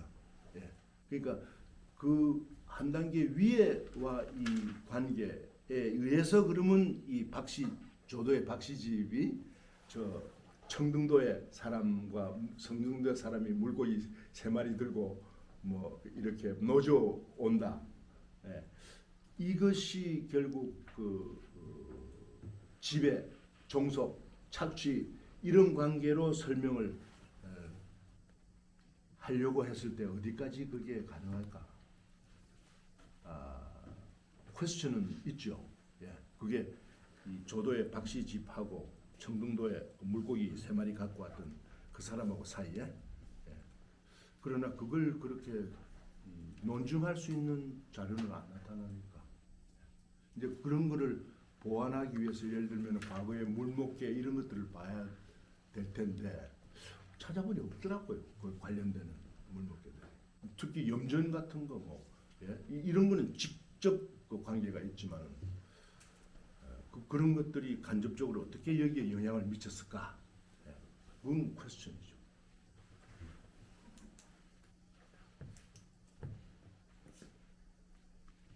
우리 고고학 학생들도 아까 선생님이 계속 보시고 고고학 질문도 좋습니다라고 계속 말씀하시니까 뭐 어떤 거라도 있어요. 옛날에는 고고학 학교 다닐 때 뭘 했길래 고고학을 그렇게 자신 있냐고 이렇게 여쭤봤는데 뭐 편하게 좀 질문을 하세요.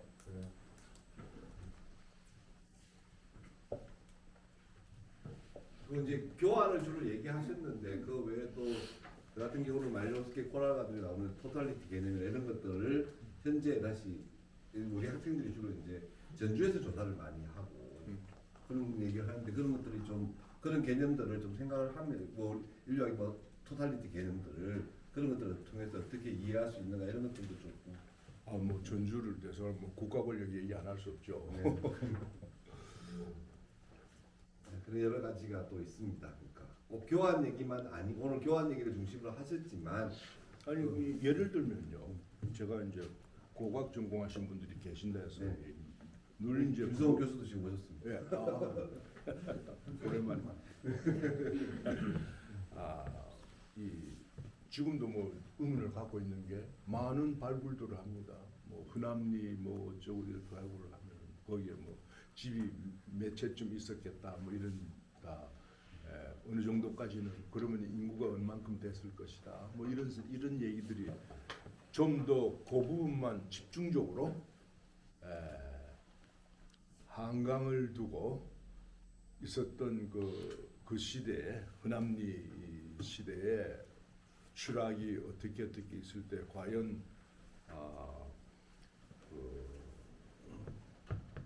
이제 또 이제 내가 예전에 썼던 그 소금에 관한 얘기인데 교환 문제에 대한 생각 안 하고 청동기 시대가 어떻고 저떻고 얘기가 되겠는가? 저는 뭐 늘 그런 내가 이제 좀 시간만 나면은 고고학 쪽에 대해 놓고 현재 이런저런 그 많이 정리됐다고 나와 있는 것을 놓고 그런 질문을 전부 반문을 달고 싶어요. 물물 교환이다. 화폐 없어졌을 테니까 물물 교환이다. 그럼 뭐가 어떻게 어디에서 어느 물자가 어떻게 와가지고 어떻게 교환됐을 것이다.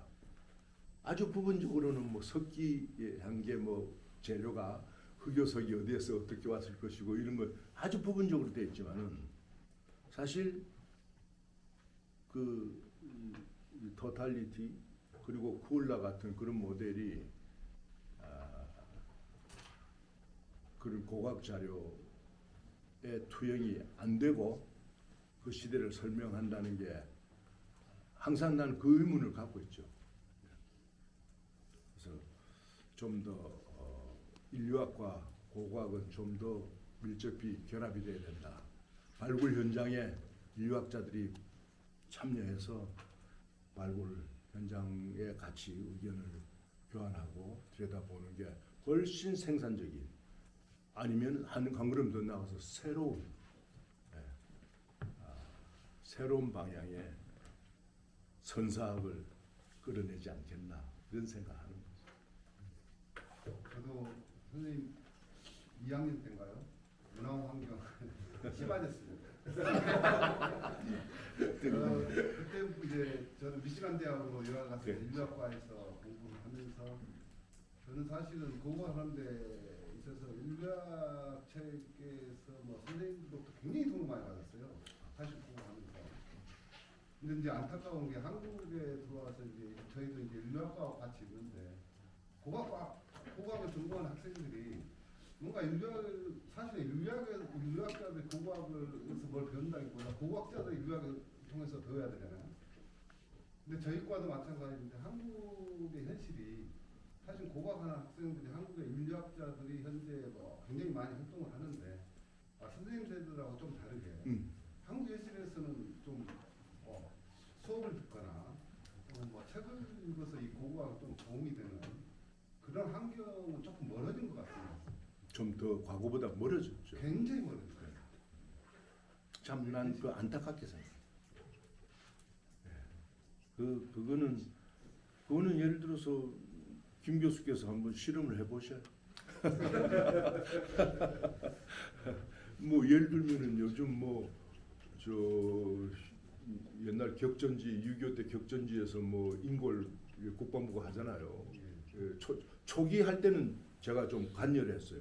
국방부 인골 조사단 하는데 관여를 해가지고 이렇게 합시다. 그걸 이제 군인들 모아놓고 강의도 하고 뭐 이랬는데 이제는 뭐 완전히 따로 떨어져 가지고 거기에서 뭔가가 유물들이 나오고 하면은 그걸 이제 어차피 해석을 해야 될 텐데 그런 그 주변의 그 조금 전에 말씀하신 토탈리티 개념 없이 요거 나왔다 이것만 쫙 늘어놓는데 참 안타깝죠. 인골 자체를 해석함에도 그렇고 그러니까 오히려 그 20년대 30년대 이 일본서 나온 그 고고학 잡지 이런 거 보면 오히려 그런 게 더 잘 돼 있어요. 그러니까 20년대 30년대 나왔던 인류학 잡지, 고고학 잡지 오히려 그런 게 더 잘 나와 있어요. 마이크를 넘겨서 더 빨리 떠가지고. 오늘 마지막으로 그러면 전공하는 학생들도 상당히 많은데 그러면서 이제 국어 전공 대학원생들이 입시만 꼭 읽었으면 좋겠다. 혹시 뭐 저는 뭐 그거는 없고요. 그건 없고 우리가 고고학이나 인류학이나 지향점이 근본적으로는 문화 개념 아닙니까? 예, 그거는 부인을 못하죠. 그렇죠? 예. 문화 개념인데 너무 이 라프하게 얘기하는지 몰라도 시간차로 그렇죠? 예, 시간차로. 그러니까 문화 개념에 들어가면은 사실 시간이라는 거는 극복해서 공동 작업을 할 수 있는 거죠. 근데 그 더군다나 전북대학 경우는 이 고고문화인류학과로 이제 옛날 그 서울대학 고고인류학과하고 같은 시스템이 되어 있는데 좀 그런 걸 좀 그 요즘의 이 분위기로 봐서는 새로운 실험이 될 수 있을 것 같네요. 그러면은 좀 방향 전환이 되지 않을까요? 이 문제는 앞으로 전 선생님한테 숙제로 드리겠습니다. 그러니까 오늘 금방 안 하시더라도 이제 메일로라도 나중에 답을 주시면 더 감사하겠고요.